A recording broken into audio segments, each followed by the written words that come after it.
It was good, BT Gang, and we back with another banger, man. Thank y'all so much for tuning in once again. I'm BT, and welcome to BT Sentence. Now, listen. It's about to be a new month. It's still February right now, but I want to go ahead and get this video out before February ends, as it is the shortest month in the year. You get what I'm saying?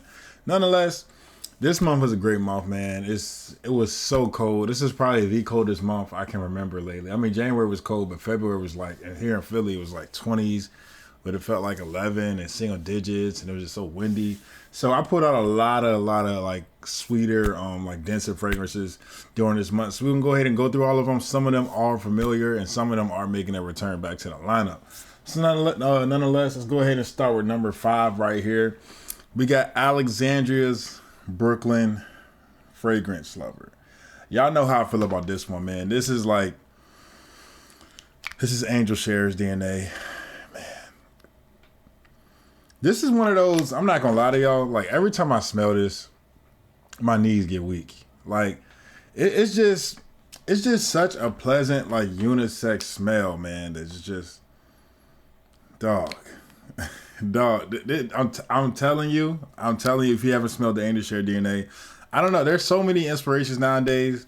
I can't even point to tell y'all which one to get. This is the one I like the most that I've tried. You know, there's probably some better ones. Like I said, this is Alexandra's Brooklyn Fragrance Lover, but this just works for me, man. It smells really, really close to Angel Share. Not quite as boozy, but the performance on this is insane. This is a straight de parfum. So every time I wear it, people are like, "Man, you smell good." They can smell it off me. It projects. It sticks with that straight de parfum concentration. Excuse me. It's just, I don't know what to say, man. This is Angel Share, and I always tell y'all this, man. This is the only fragrance in my collection. Out of every fragrance, this is the only one that I have a backup bottle for. As soon as I smelled this one out the box, I was like, oh yeah, let me go ahead and get another one. Like, cause this, it's just something about it, and it's completely unisex. This is one of those, like I always tell y'all, this is a his or hers fragrance. So if you got a partner, and sometimes they like to smell your fragrances, you know, they like to, you know, use them sometimes. This is going to be one of those that y'all going to have to share. So you might as well just get the big boy, because this one is not going to last long in your collection. This stuff smells good. Look at the dent. Check out the dent, too. Check out the dent, man. So good thing I got a backup bottle. I'm probably going to have this for a long, long time for good reason. Number 5, we got Alexandria's Brooklyn Fragrance Lover. All right. At number 4, we got 2 goats back into the lineup, man. At number 4, this one, I forgot about this one, but it's so good, man. This is Amber Oud Exclusive Blue. Amber Oud Exclusive Blue, man. This is Parfums de Marly Layton. You get this apple pie. You get this, not quite a Vicks Vapor Rub. It's more of a minty feeling to me. But this apple cinnamon pie. It's not quite as apple pie as Ojan's DNA is, but it's still, it has hints of like a fresher apple pie than Ojan. It is so good. The cinnamon sticks out. It has a freshness to it because of that mint feeling in the opening. It's sweet. It's seductive. It's fun. It's so versatile as far as the winter goes when it comes to, you know, winter fragrances. And a lot of winter fragrances, they tend to be too sweet, too deep, too dark, too dense. This one, it's like, I wouldn't say wear this in the heat because, you know, it's still sweet at the end of the day.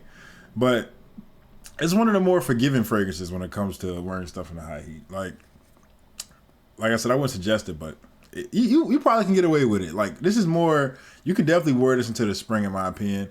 But this is just, everybody says Parfums de Marly Layton is so basic and all of that. But man, these niche fragrance DNAs are not common in the real world. I keep telling y'all got to stop living in Fragcom and all these Reddit groups and posts and YouTube communities and all that good stuff. Y'all got to go out into the real world and actually wear your fragrances and see actual reactions. Because I promise you, nobody's wearing Parfums de Marly Layton DNA. Everybody's wearing, not everybody, just the designers are more common. The Pradas, the Dior's, the YSLs, the Bleu de Chanel's. Like, those are the things that people gravitate they gravitate towards those, you know, and for the ladies, they got what's the Acqua di Gio, that's another one that's very popular. Victor and Rolf, you know, JPG, just to name a few. What's the y'all know what I'm talking about, the girl one. The Young Pistachio, KLE. So those are the things that girls that people gravitate towards. Things that are accessible, things that are in like Sephora's and Ulta's, and sometimes rack stores as well. But nobody is really going out of their way to find a niche fragrance. I dare you to go out into the street and ask a stranger, "Hey, do you know what a niche fragrance is?" I guarantee that they will not know what a niche fragrance is. So this DNA can be labeled as basic and fratcom. But I promise you, like, you go out with this, you actually wear it. See what it does for you, my guy. On number 4 on the list, we got Amber Oud Exclusive Blue. This is good stuff. This is probably one of my favorite inspirations in my collection. All right, y'all. I know we got a number 3, man. Shout out to Goldie Smell Good. I cannot get away from this DNA. I don't care what y'all say. I'm going to keep rocking it. I'm going to keep wearing it. And I'm going to keep loving it.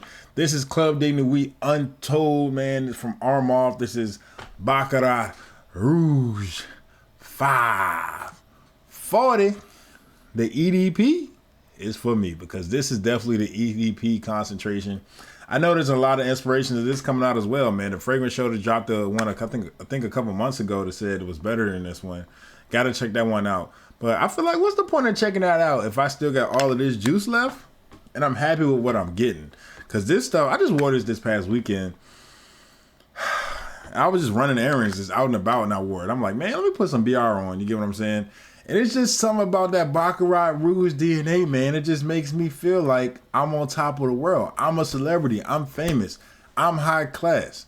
Because that's what people associate that smell with. It's like, it's kind of a flex. Like when you smell that Baccarat, it's like a flex, and that's what everybody goes for. That's why there's so many dupes for Baccarat. It's probably the most dupe fragrance in my opinion. I would say it's the most dupe. I know Creed Aventus is up there obviously, but Baccarat, I smell this a lot. Like all the inspirations, the Dossier. I know they got Armand right here. Al Hermain has one that's really good. But a lot of people that I come across in my everyday life, they really lean towards the Dossier one. A lot of people like that one. And it smells good, honestly. It really does smell good. One time I asked somebody if they had on a Baccarat, and they were like, no, it's the Dossier. And they literally put it out in front of me. Pause. They put it out of their bag, and I was like, okay. And they sprayed it. And I'm like, yeah, that's Dossier. But it's cool to think that even, I don't have the best nose in the world, but I thought it was, you know what I mean? It had like the Baccarat, like it didn't smell like Cloud. I knew it wasn't Cloud because it has more of a, Cloud is a different type of smell, but it's similar. Burberry Hair also has that kind of Baccarat smell, but I felt like it wasn't that. But the fact that it was a Dossier, shout out to them, man. I definitely got to check them out. But it's just that Baccarat Rouge, it's just everybody's chasing that smell because they know it's very, very good. Even that Alt one, I hear the Alt one is very good as well. So this, for me, is working. It's my Baccarat Rouge fix. Everybody, in my opinion, needs it. I say everybody needs Creed Aventus, everybody needs Dior Sauvage, and everybody needs Baccarat Rouge 540 DNA in their collection. That's just, for me, those are the 3 staples. You can never go wrong with those, in my opinion, as I try to wipe down my bottle, but the fingerprints are still there. And this bottle is dope as well, man. This is a really, really good Baccarat Rouge 540 EDP interpretation. If you're looking for something that's close to that, and it's going to get you a lot of performance, and it's going to save you a lot of money as well, look no further, in my opinion. Club de Nuit Untold at number 3. All right, at number 2 this month, this is a nice love, man. And this one got me a lot of attention. I would say this is my most complimented one of the month. This is Prada Luna Rossa Black. Prada Luna Rossa Black. And I just enjoy this fragrance. It is, I always say this, it is so low key. Like, I don't get, like, it's like that quiet, handsome dude that's in a corner that doesn't say a word, but somehow people gravitate towards him. You get what I'm saying? Like, this thing does not ask for attention. It's not loud. It's just so laid back, but it's seductive. It's mysterious. And if you get a whiff of this stuff, you're like, hold on. You're like, oh. It's like in the cartoons when somebody was baking a pie and it caught their nose. The cartoon character would like sniff and be like, get the heart eye emojis. You know what I'm saying? Like, it just has that, I don't know. It's just, this is so mysterious. I've gotten so much positive feedback with this fragrance. Not even just this month, but overall. But like, it just, I don't know. I never expect a fragrance that doesn't like beast mode to get so many compliments. It doesn't make sense. I think it's a big shout out to the sillage. I always say that. I think the sillage on this thing is amazing. If you're active, if you're moving around, I feel like somebody's gonna catch a whiff of this. But this is like a powdery balsamic vanillic scent. It smells really, really good. I'm not really a big fan of powdery scents, but this one just kind of, I had to be for this one, man. This caught my eye. I bought a decant off Decant X of this, man. I went through it in like 2 weeks. I hopped on the gray market. I got me a full bottle for $80, nearly brand new. It was missing like 5 sprays. He gave it to me for $75. So shout out to him. There's always discontinuation rumors about Prada Luna Rossa Black. I still find it easy. I see it in Sephora every time I go in Sephora. It's still on the Prada website. I don't know if discounters are selling it right now, but it's always available in my opinion. But Prada Luna Rossa Black, this thing is such a sleeper because when everybody talks about Prada, they talk about the Luna Rossa Carbon, they talk about the Ocean, they just talk about all the fresher scents. Nobody talks about this.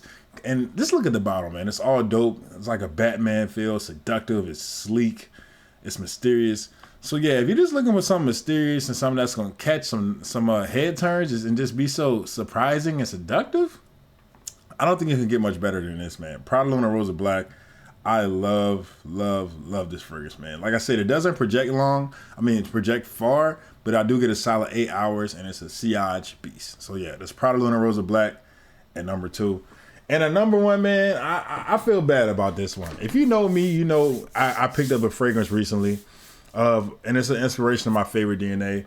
I've been wearing this stuff like nobody's business. Like, if you seen me any day this month, I've probably been wearing this fragrance, y'all. And this one, I literally had to, I don't know, I had to like hide this somewhere in my house so I wouldn't grab it. This is Game of Spades Wild Card. Now, I know y'all probably tired of me talking about this fragrance, but Jesus Christ. Bond number 9, Lafayette Street.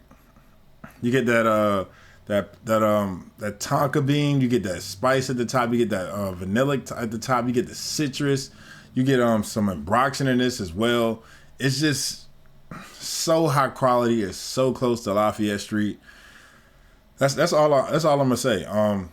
Because I've said so much about it. You can dress it up, you can dress it down to the T. It's one of the only niche fragrances, in my opinion, that I feel that way about. You can do whatever you want with it. You'll be totally fine. It just works. For me, it's my favorite DNA. It just screams big time. It screams money to me. I know my hands ashy. I just took a shower. I didn't put my lotion on yet because I don't like to get my bottles all greasy. You know what I mean? But it is crazy. I promise I'm gonna put lotion up afterwards. But Game of Spades Wild Card. Like just the quality of the bottle, the way it looks, the way it smells, the longevity on it. Longevity on this is beast mode. I just, maybe it's some bias but towards it because it is my favorite DNA, but for me, this is my list. You know, I'm gonna be real with y'all. I'm gonna tell y'all how I feel without any with transparency.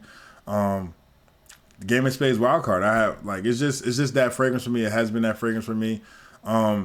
Been wearing it on a daily. I'm trying to slow down a little bit because I feel like if you start spamming fragrances, you start to not appreciate them as much. So I'm trying to slow down when I wear this, but I just love it. I love it. There's nothing I can say bad about it. So this is Game of Spades Wild Card. If you're looking for a Bond number 9 Lafayette Street inspiration, check this one out. You will not be disappointed. Like just blind buy it. I'm being honest with you. You will not be disappointed.